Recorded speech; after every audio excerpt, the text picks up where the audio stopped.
My name is Bilal Abdul Kareem, and we want you to wait just for a brief second. We want to let the people on Twitter have an opportunity to hop on.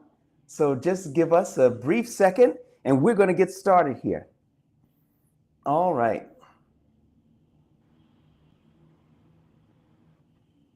Okay, it seems like everything is a go. Bismillah, alhamdulillah, as-salatu was-salam ala rasulillah, wa ala alihi wa ashabihi ajma'in.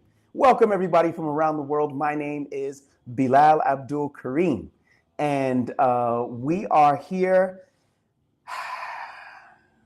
We got a lot to talk about, brothers and sisters, a lot to talk about. But first, we are broadcasting live on YouTube, also on X. So we're going to get started here. Of course, I'm your host, Bilal Abdul Kareem, and we are going to be discussing the issues in and around the Freedom Flotilla groups of ships which are heading towards Gaza to break the siege.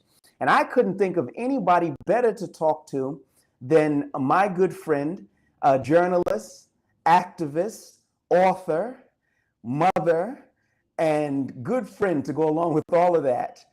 She is boarding one of the ships, and that is Sister Yvonne Ridley. And sister, we want to say to you, Assalamu alaikum wa rahmatullahi wa barakatuh.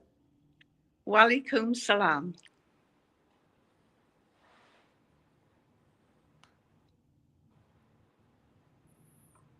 Yes, are you hearing us? Yes, I can hear you very well. Yes, Sister Yvonne, can you hear us? Yes, I can hear you. Yes, I can hear you. Okay, all right. So, sis, how are you? Why don't you tell us where you are at the moment? Well, at the moment, I'm in Libya.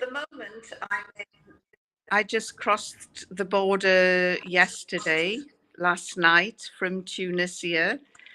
And while I was in Tunisia, I met up with some Algerians and Tunisians and Moroccans, people from right over the Middle East, North Africa, who are coming on this Freedom Flotilla that you were talking about. Yes. Well, to help us to understand, let's take it back. Everybody's already familiar with the famine, the genocide which has taken place in Gaza.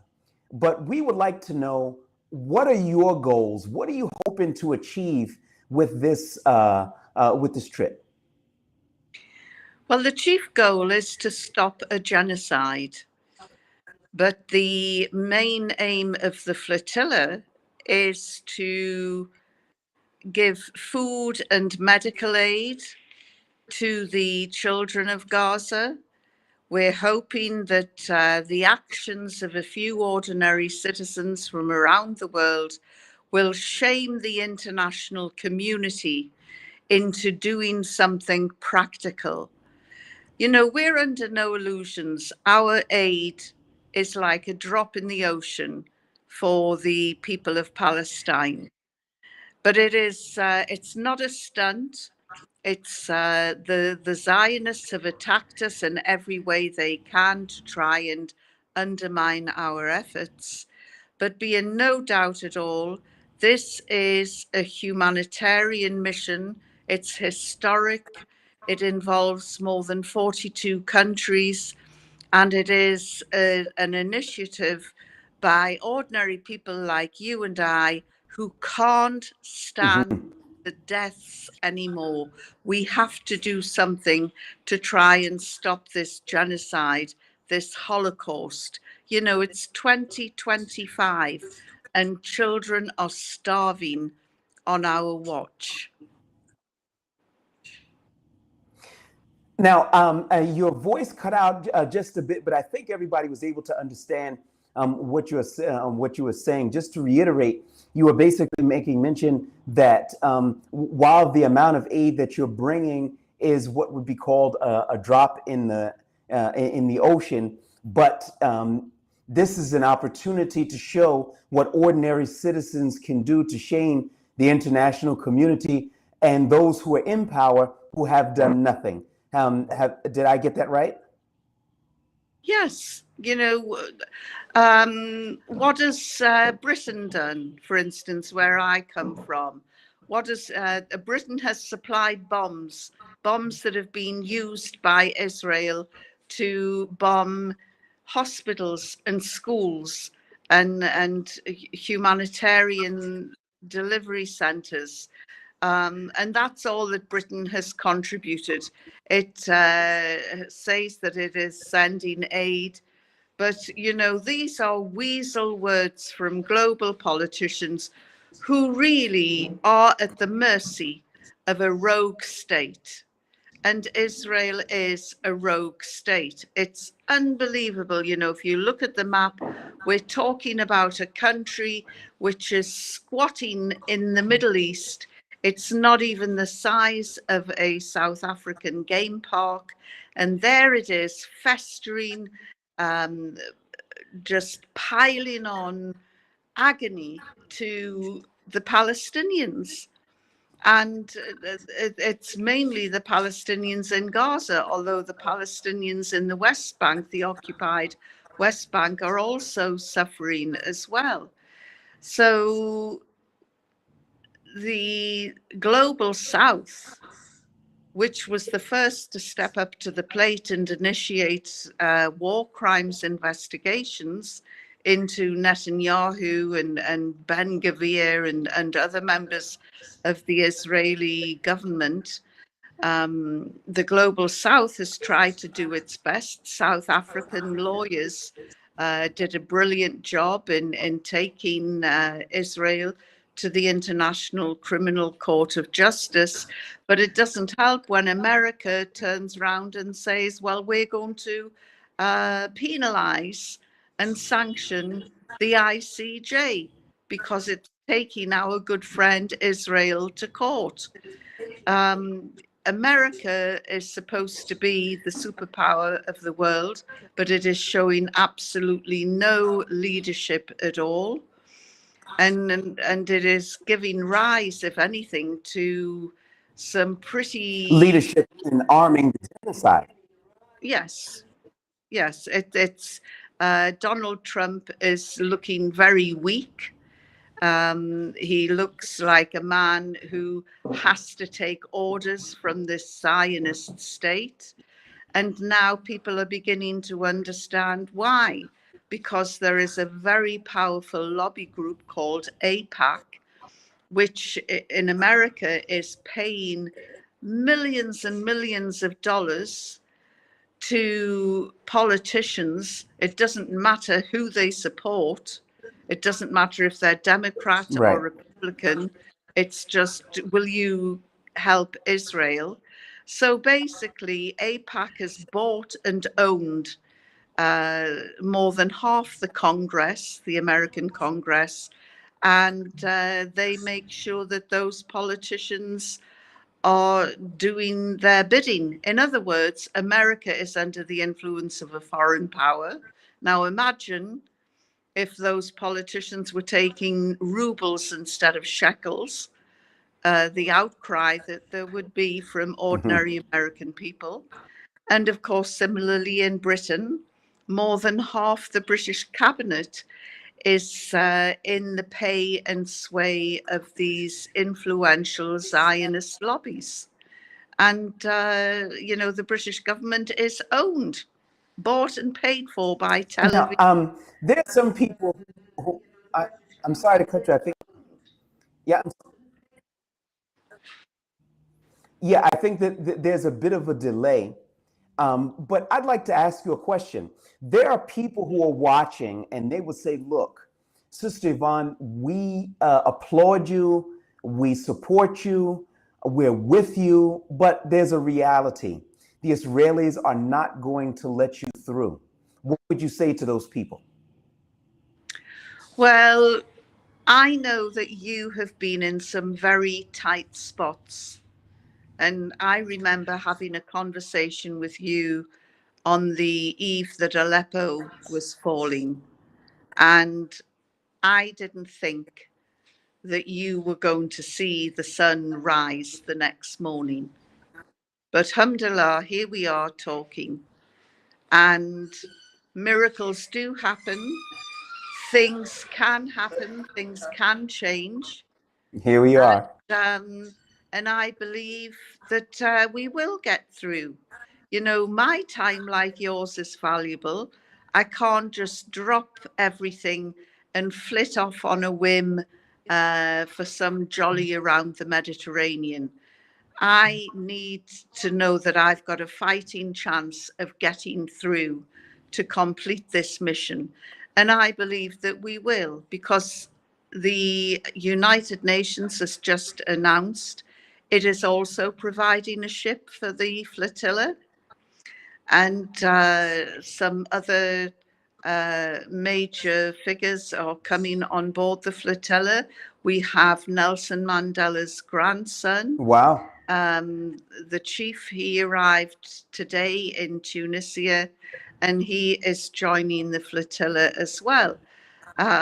We've got actors from Hollywood, comedians from Ireland, a brilliant actress called Nicole Vanes from Romania, who does a lot of satirical work. We have some amazing people on board this flotilla, and they're incredibly busy, and they, you know, wouldn't go out on a whim. But here we are, and we will be sailing. Of course, it hasn't been all plain sailing either. The flotilla set off from Spain, Barcelona, and as soon as it left the shores, as any seaman will tell you, you know, you're dependent on the weather. And the weather turned, and the waters became very choppy and threatened the smaller boats. And it would be foolish not to show some sort of respect to the sea. So they headed back into port, but they're back out now. They're sailing down the Mediterranean towards the Eastern Rim, where Gaza is. We've got no intention of sailing beyond that point and going to Israel. We do not want to go to Israel. If for some reason in my next conversation, I'm speaking from Israel, it means that I have been kidnapped and taken hostage in international waters, and that Israel has ignored international maritime law, and that it has taken me and my fellow crew members by force to Israel. We just want to go to Gaza, and we will sail through international waters, which is our right. Depending on conditions. Sorry? Yeah, I'm sorry. I'm sorry because there's a bit of a delay.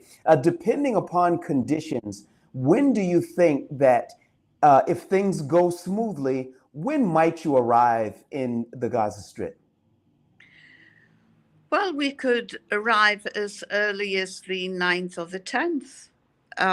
You know, if it's very much a weather dependent mission, and you know, this is and it's a huge task, because at the moment there are about 30 to 40 boats, all of differing levels, all of differing speeds and conditions.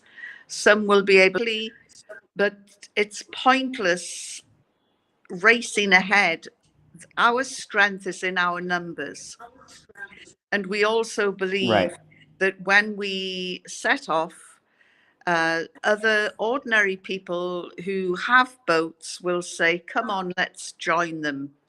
Let's see if we can join them. And so I'm hoping there'll be a contagion, and we'll have a mini Dunkirk in reverse, if you like, where we are going out delivering the aid. What kind of aid are you carrying?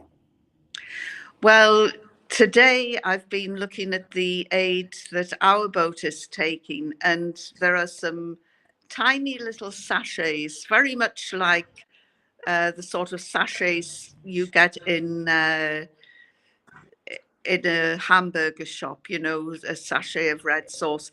And these sachets are packed with highly nutritious goodness for children from 6 months upwards who are suffering from severe malnutrition. And one of these sachets, which you can open and just suck it and eat it as it is, will save a life. And we have over 6,000 of these sachets. So this is life-saving equipment. It's very light, it's very mobile, it's waterproof, and it was specifically bought for the flotilla.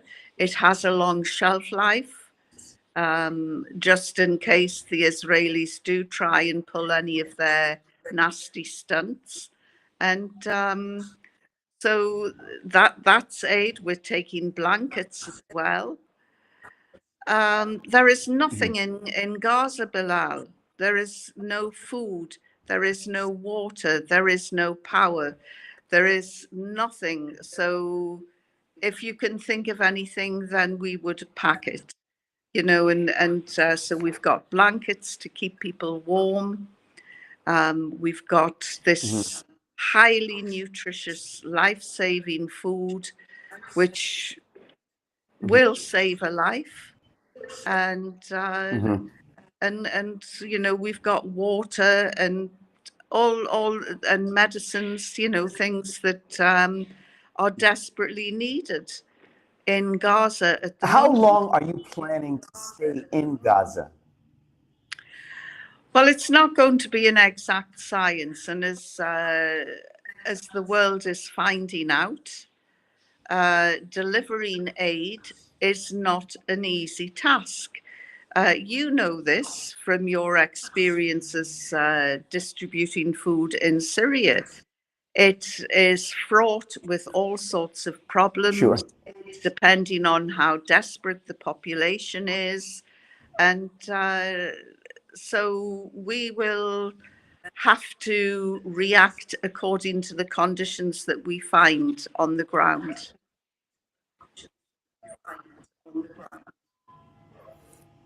Right. Okay. In the event that, okay, first, now let's talk about the Israeli government. They're saying and making threats that they're going to seize the boats and that they're going to, quote, repurpose them for Israeli use. What do you feel when you hear these kinds of threats? Well, it's the usual sort of hot air that is spouted by this rancid, rotten, corrupt government that has no humanity, no heart at all. Of course, they're going to threaten. They're bullies. That's what they do. They threaten and they bully. Now, they threaten and they bully the President of the United States, and they do it very well. And they get their own way with the President of France and the Prime Minister of Britain. Well, we're just ordinary folk, and we don't respond to threats. So, you know, we're coming whether they want us to or not. We're not interested in them. We're interested in the Palestinians. And we are interested in stopping a genocide. And we're not going to listen to these thugs. They can threaten all they want. We've had bigger boys for breakfast. You know, it's they will say and do whatever they want. Um, But I am very much a believer in we're on the right side of history, and whatever protection we need, I think we will get it. Now, then, the dock workers in Italy, for instance, are really supporting the flotilla. And we've got some Italian politicians coming on board the flotilla. And the dock workers have said, dare Israel touch one boat, if the flotilla goes out of radio contact for more than 20 minutes, we will bring Europe to a halt. And they will Wow. use trade union solidarity, and they will ensure that nothing, absolutely nothing, gets through to Israel by sea. And see how Israel likes being put under siege. See how Israel likes being put under the sort of vicious sanctions that they have put under the people of Palestine. And these trade unionists, you know, ordinary working class people coming together, this is what the politicians fear: working class solidarity. And once the dockers start, you will find that all sorts of other people will start as well. There's pressure being put on FIFA and UEFA, the football groups, to stop Israel from competing in the World Cup. We are going to make sure that Israel becomes a social pariah, reviled by the world. Well, it already is reviled by the world. A vote in the United Nations just a few days ago designating food as a basic human Okay, right. your voice is cutting out just a little bit. If you can still hear me. Yes. Yeah, Well, your voice is cutting out just a little bit. Sister Yvonne, I want to ask you a question. Now, you're not representing any government. Those other people who are with you, even some of the politicians that are going, are not taking this trip as representatives of their respective governments. These are just civilians who gathered their money and put some aid together and are just boldly saying, we're going to Gaza, we're saving these people. What kind of message are you trying to send to Abdul Fattah al-Sisi, King Abdullah in Jordan, who border Israel? What kind of message are you trying to send to Ahmed Shara in Syria, who also borders the Israeli territories? What message are you trying to send to the Crown Prince of Saudi Arabia, bin Salman? What are you trying to say exactly to them? well, you've just described a group of men who have no backbone. And what our message would be to them is fear us, fear the people, because Yeah, the are you able to people, hear me? can you hear me? My message to them is fear the people, because the Yeah, can you people still hear me? made you, and the people Yeah, I think have we're put having a you up on little the bit pedestal, of and we can bring you back down. And so I would say, in fact, I'm surprised it hasn't happened yet.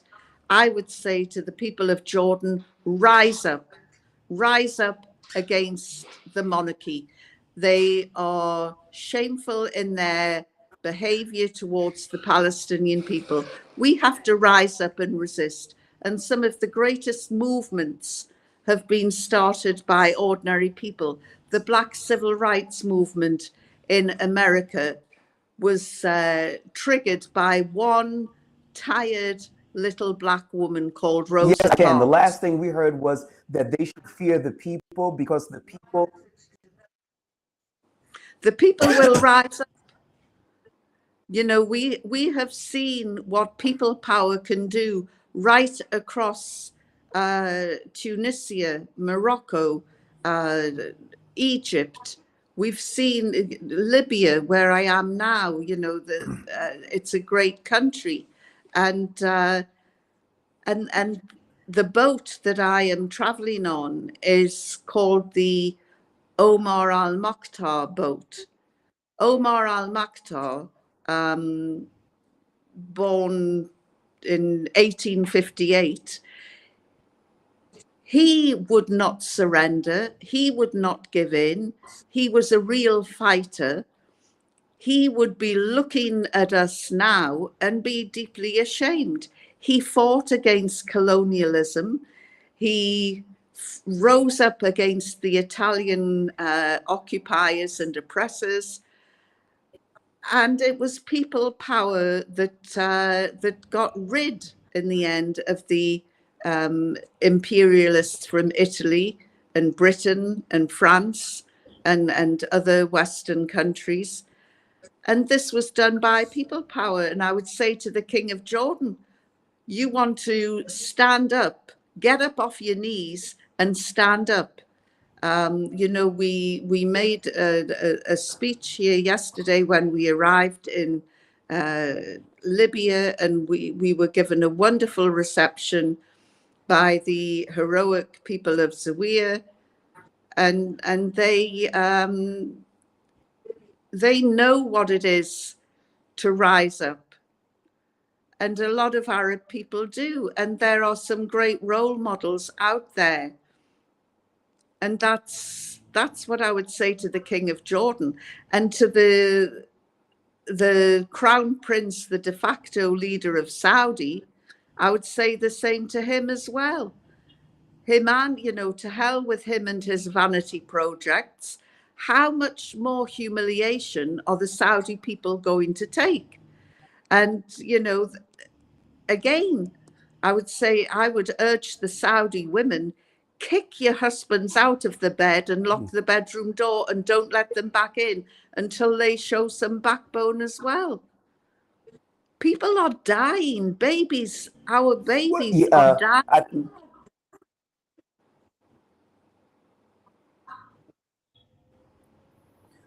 Once again, your sound was cutting out just a little bit, but I do think that we were able to get the general message that you're putting forward and all. Look, we're going to have to wind this down now, but I want to ask you, are you afraid for your physical safety? I'm curious to know how you're feeling personally. Are you concerned about heavy-handed tactics of the Israelis, or what is your feeling? What's the general feeling from amongst the others that are traveling with you? Are they afraid for their physical safety as well? I think that we're all afraid deep down. I mean, I'm not a hero. I'm not a soldier. I'm not a fighter. I just want to do what is right.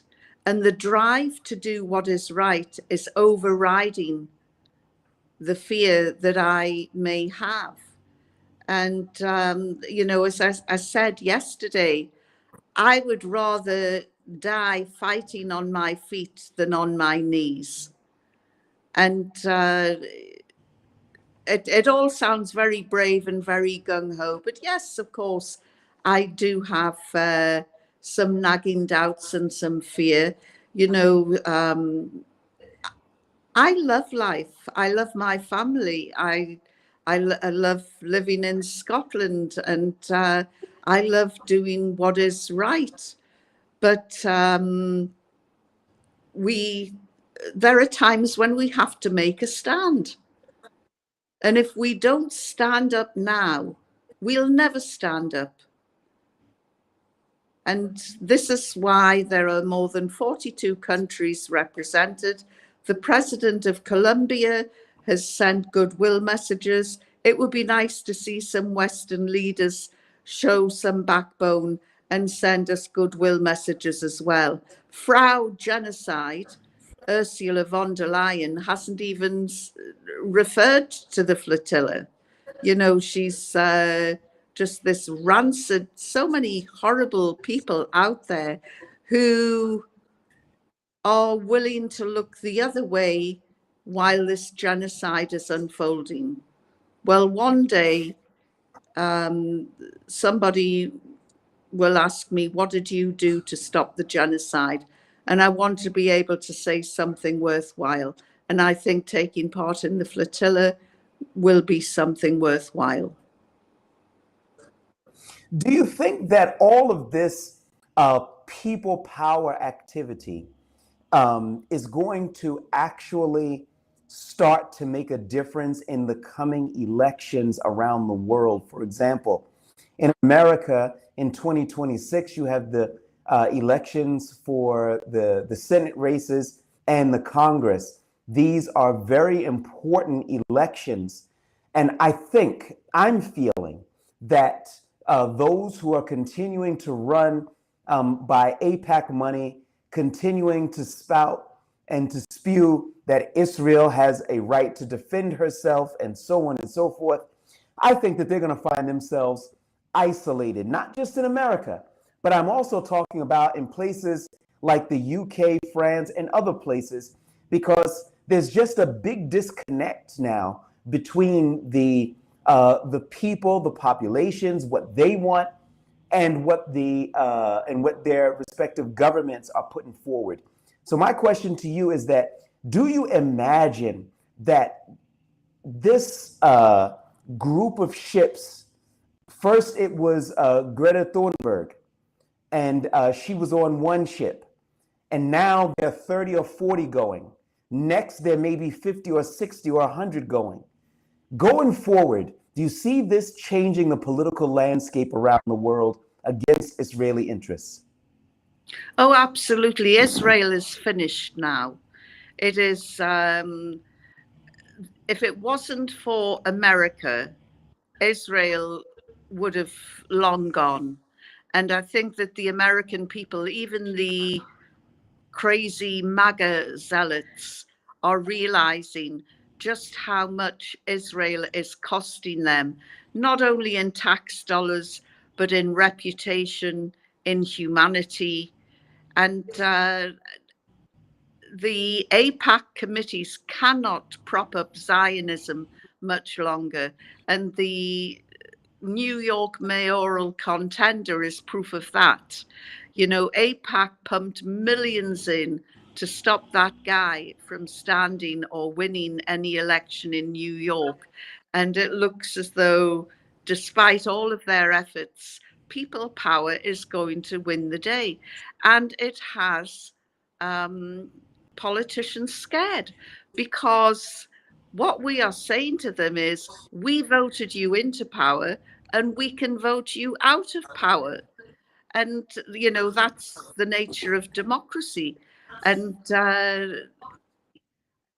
we're putting people in power that have a right to be in power. The leader of Burkina Faso, for instance, what a great man he is.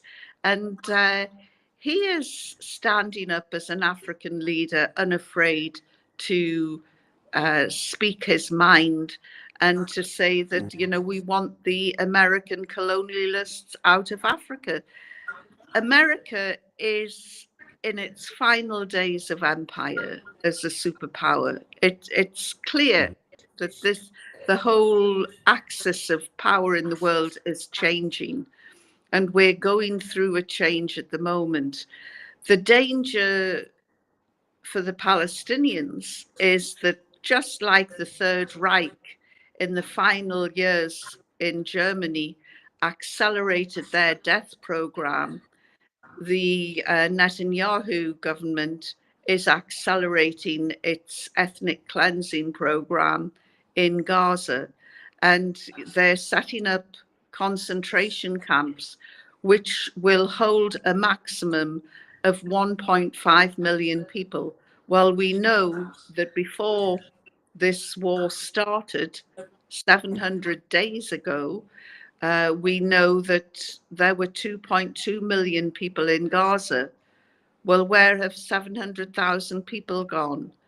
I think that we will find out that all of the figures that we've been given for those who've died in this genocide will exceed far more than the 60,000 which has been talked about now. I think it's more than double that. And we've got Donald Trump saying that America is going to take control of the real estate development in Gaza. And I've got a message for the Scottish government. Donald Trump has 3 golf courses in Scotland.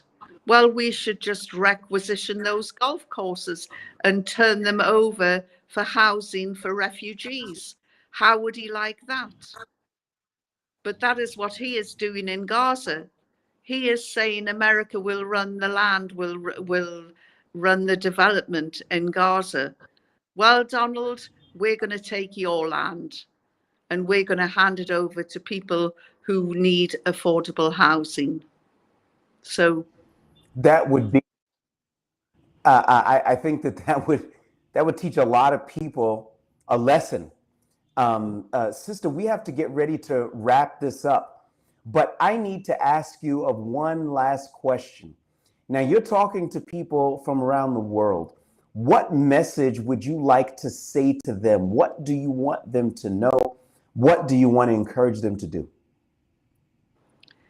Educate yourself, do research, look into the whole situation of Palestine. It didn't start on October the 7th.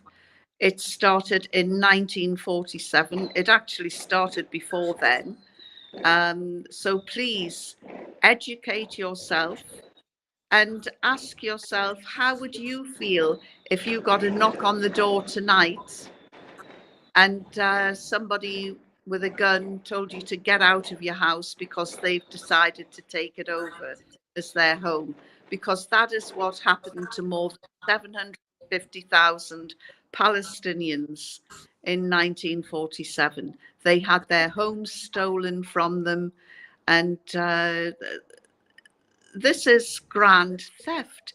And the Israelis are continuing this theft by eating up the land in the West Bank. Forget the 2-state solution. Israel was never serious about it in the first place. Let's push for 1 state, 1 solution, 1 Palestine. You know, for centuries, Jews, Muslims, and Christians have lived side by side very peacefully, and they can do it again. So let's get rid of Zionism. Zionism is the real evil here. And, you know, I was so happy when Syria rose up and got rid of its oppressive leader.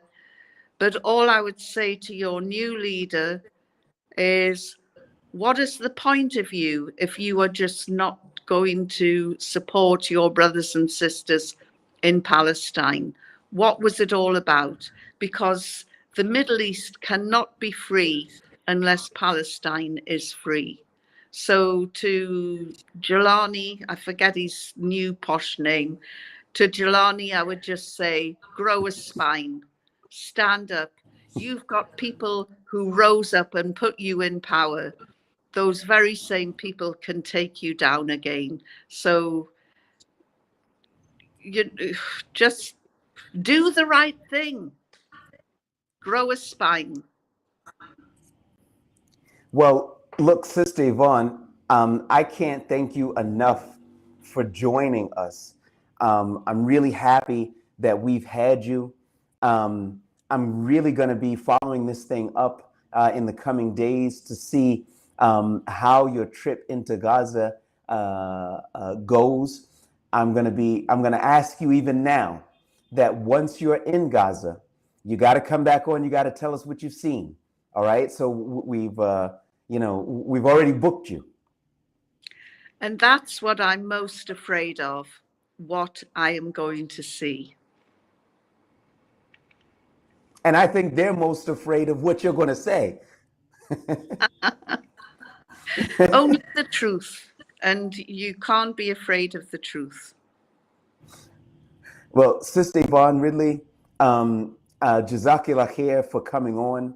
I just want to just read something out here where we've got Save Masjid al-Aqsa says, Yvonne should address who is hoarding the powers of the world, the root of the problem. And It's I think that's, Zionism. yeah. And And people, then they also had another comment that said, Assalamu alaikum, wa alaikum salam. I was studying a little about Jews and their history. They want a Jewish only state. Jews were protected and provided for by Allah's Sharia, of course, which is true. But they would like to create this atmosphere of terrorism and these terrorists who are responding. Now, once you're in Gaza, you're going to have an opportunity to look and see what's actually going on there. And we're going to be close behind you, inshallah. inshallah. Jazakillah khair, brothers and sisters. We have been with our sister, Yvonne Ridley, and she is setting sail for Gaza to break the siege. We ask Allah to allow her to be safe and successful, and the others who are also trying their best to help the brothers and sisters in Palestine. Jazakumullah khair. My name is Bilal Abdul Kareem. Assalamu alaikum wa